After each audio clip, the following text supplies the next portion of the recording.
back as we delve into health issues, critical issues of health concern. And it's all about treating malaria, tuberculosis, HIV, the Global Fund and what it's given us, how we are not clearing them for use and the threat, so to speak. You can call it saber rattling of the Global Fund. But what does this mean to health per the Ghana Medical Association? They are saying if we don't get those critical items of medication, we could be in dire straits by close of this month. Well, joining us for a conversation, we have Amwabeng Otson. He is president of the Ghana HIV Network, GHANET for short. Mr. Otson, a very good morning to you. Morning. Am I getting your second name right? Is it Otson or Otson? The second one you just mentioned. Otson. Yes, please. Okay, so I got it right the first time. Just had to be sure. How bad is this situation? We have had issues. We've spoken about this some months back. We started the conversations, and we are back here. But from where you sit, what you know, what is the real issue at hand here? Okay, so there's some feedback. I get feedback from me. Yes, I can hear you clearly. There's no feedback here. Okay, then that's fine. So when we held the press conference in April, we actually had hope that the government was going to intervene and fully resolve the matter. But then what we had was a very cosmetic approach to solving the problem. So we had the 14 containers removed with fanfare, media in attendance, and all of that. And promise was made that within 1 week, they were going to clear the remaining commodities. But as it turned out, once the 14 was cleared and the attention of the media shifted, everybody went back to sleep. And so they discontinued the process. So we are at a point where the commodities still remain at the ports.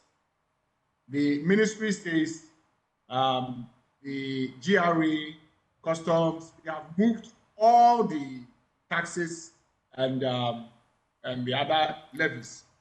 But what is left now is the third-party charges that they need to pay for demurrage, for electricity, and other charges.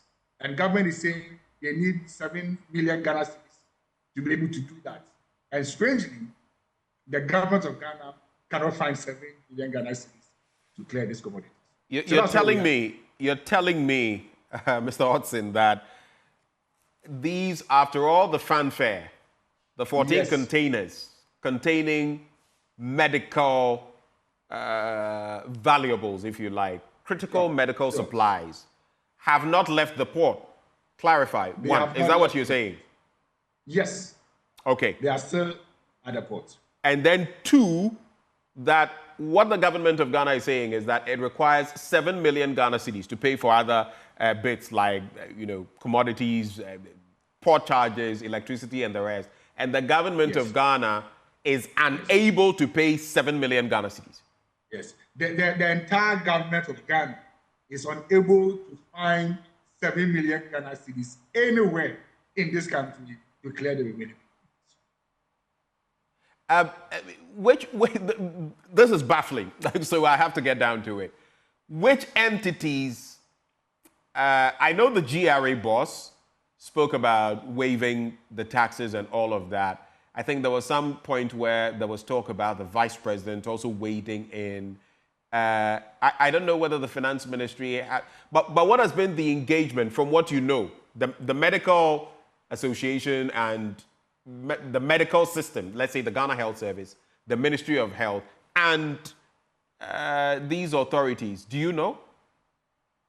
Okay, so when the first consignments were cleared 2 months ago, there was a promise that there was going to be this committee comprising members from Ministry of Health, Ministry of Finance, GRA, Ghana Ports and Harbours Authority, and all of that.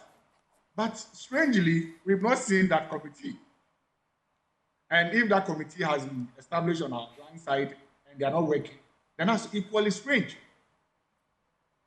So what I can tell you is that 2 weeks ago, exactly 2 weeks today, the Ghana delegation to the 77th World Health Assembly meeting in Geneva had the opportunity of meeting the Global Fund and its senior officials. The Ghana delegation was led by the Honorable Minister of Health, Honorable Dr. Okoboy, and the Director General of the Ghana Health Service was also part of the delegation. The Parliamentary Select Committee on Health, the chairperson was part of the delegation. His ranking member was also part of the delegation. NHIE was part of the delegation. So all the people who matter, so far as the health sector in Ghana is concerned, were present at that meeting. And the Global Fund made it very clear that they are highly disappointed in Ghana and what we are doing. Because nothing like this has happened anywhere in the world where commodities have been given to a country, and for whatever reason, the country is refusing to clear them. So they made it known to our officials that if we don't clear the commodities, they are no longer going to fund Ghana, because they have run out of excuses explaining to their donors why they have purchased commodities worth $45 million and they are just languishing in our ports. So the health minister then assured them that by the end of June, he will ensure that these commodities are cleared. Indeed, the entire delegation supported that pledge. But like I said, it's been 2 weeks since we came, and the commodities are still at the port. And this makes for, because again, it's as though there are commodities to be supplied to different countries across the world. If we are not going to use them, they would have been better off giving them to other countries that would actually put them to use. And these commodities also are not going to be there forever. They have expiration dates. Some of them will expire at some point, which means that by doing this, even if we start using them soon, some of them may go bad within a short period, right? Yes.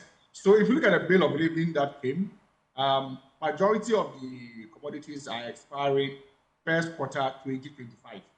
Wow. And we already halfway through 2024. So it means in a matter of 6 months, some of these commodities will start expiring. They have been there for more than 1 year. We are not even too sure the conditions under which they have been stored. So now nobody can even vouch for the wholesomeness of these commodities when they are brought out. So that's where we are. And the irony is that when we are able to use these medicines, we have to destroy them. And the destruction costs a lot of money, because you cannot just go and haphazardly dispose of those commodities. So we will then incur extra costs in destroying something that our people so badly needed. We're in the rainy season. This is a time malaria cases go up. We have bed nets stuck at the ports. This is the time we normally give them to pregnant women, children under 5, so they can use. If you go to our lorry stations and other places, you see people sleeping in the open because they cannot afford accommodation. They use these bed nets to, protect themselves from mosquito bites. But then these nets are just wasting away, getting rotten at the port, and nobody seems to care. And we're in a country where recently we said we were greening Ghana. Nothing wrong with that. How many millions did we spend? But for the healthcare needs of children, insecticide-treated nets, among others, we can't find 7 million Ghana cedis. It's very strange. What really bleeds my heart is that when it comes to HIV, for example, Ghana, this year, we are celebrating 20 years since we introduced antiretroviral medications in this country. There were a lot of young people born to HIV positive parents, And these children have survived because of antiretroviral drugs. A lot of them have reached the adolescent age. They are in secondary schools, they are in our universities, other tertiary institutions. And the continuous existence of these young people depend on these drugs. So if the Global Fund today says they are stopping all these medications, how do we expect these young people who through no fault of theirs were born with a virus? And even when the commodity is given to us for free, we cannot clear them. So if Global Fund stops, which money are we going to prioritize to buy these medications? So it's a very, very messy situation we find ourselves in. Is there a real likelihood, on the back of how we have angered the Global Fund and on the back of our own ineptitude in the country? I mean, you have the thing and you've waited so long, you can't clear it. A lot of it may expire within first quarter 2025. You would have to pay to destroy the medicines properly when that happens and all that. But do you feel that there's the reality that we may not benefit as much from the Global Fund on the back of this error that we've committed? The Global Fund exists to support resource-constrained countries. And their priority has always been the vulnerable in society. But for them, they would have just cut funding to this country. So what is happening is that the Global Fund will continue to fund us if we clear these commodities, because that's their mission. What is very ironical about this whole situation is that the inspiration behind the establishment of the Global Fund is our own late Kofi Annan, who during his tenure as UN Secretary General pushed for the establishment of this fund. So symbolically, Ghana was the very first country to sign a Global Fund grant agreement.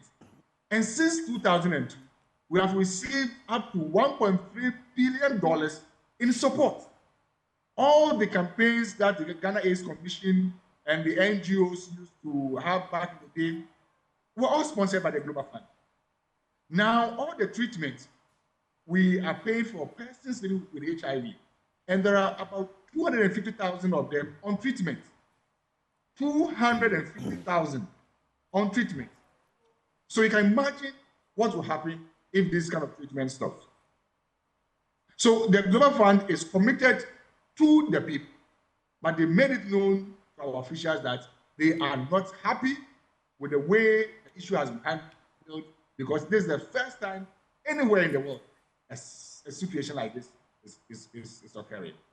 And Mr. Otson, I know, for example, that there has been new technology when it comes to HIV and AIDS, self-testing to encourage people who may feel, oh, if I go to this place, I may be stigmatized, and all of that. I don't know how that is going to be affected.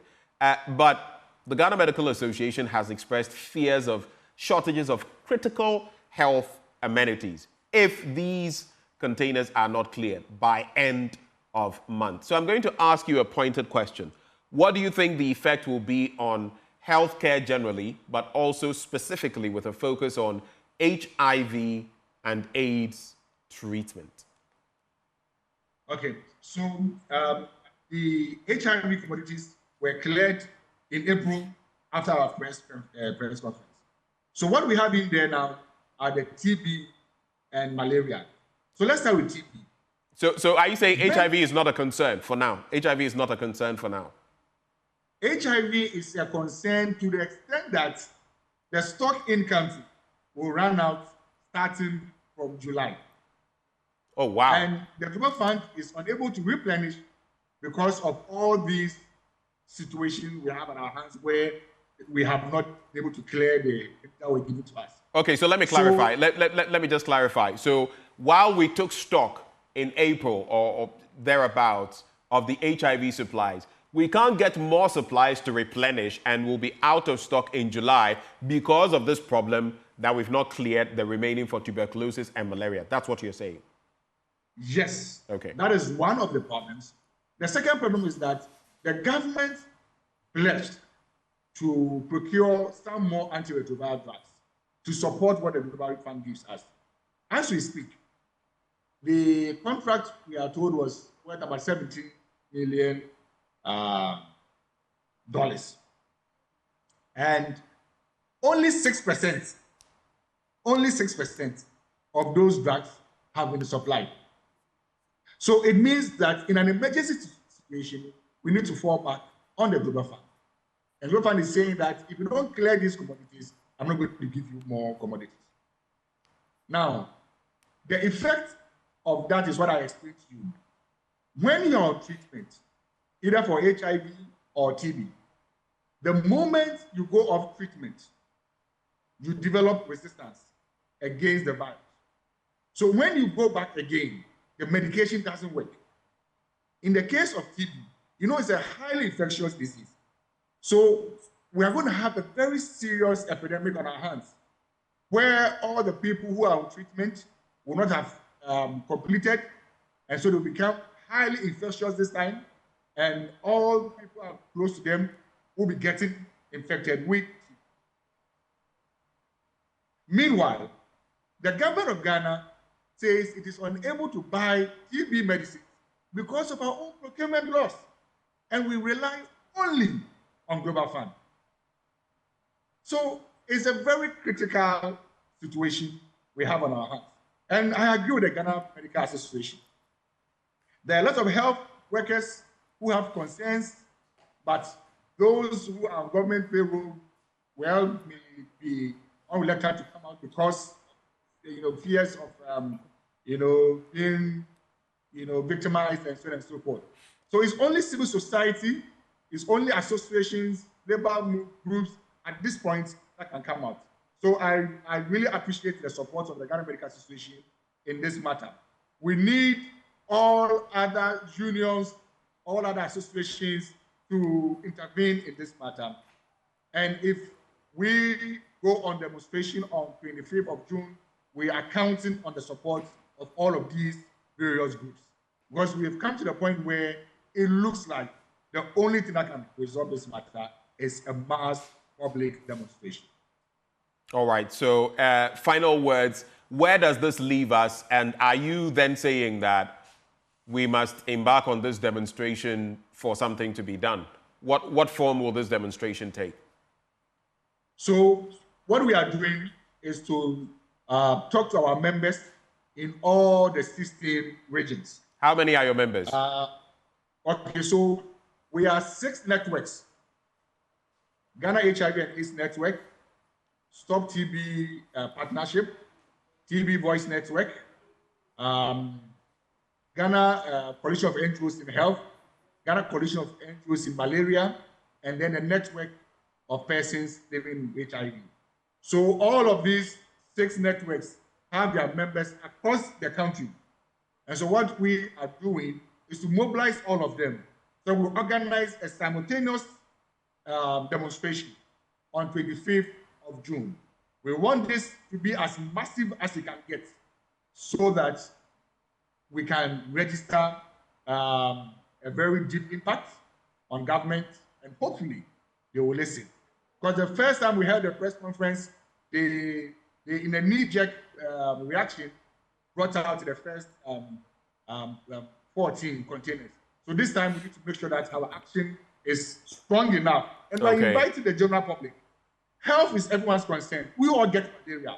I have already treated malaria this. All of us get malaria. So imagine you go to a health facility and you can't get a injection, but then the injections are, at the port. How do we do this on this? So we are calling on all Ghanaians, let's mount pressure on government to release these commodities. And when we have to go to demonstration, let's all join and support this demonstration.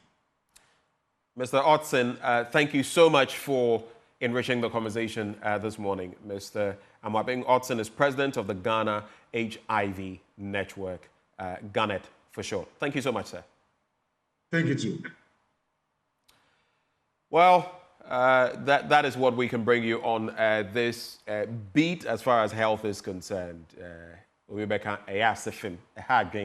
But we've opened up the issues for discussion, and hopefully action is taken, because we are not immune to some of these diseases that are being made mention of. And our brothers and sisters who may have them, especially children, mosquito nets, insecticide-treated nets and all of that. What kind of country are we?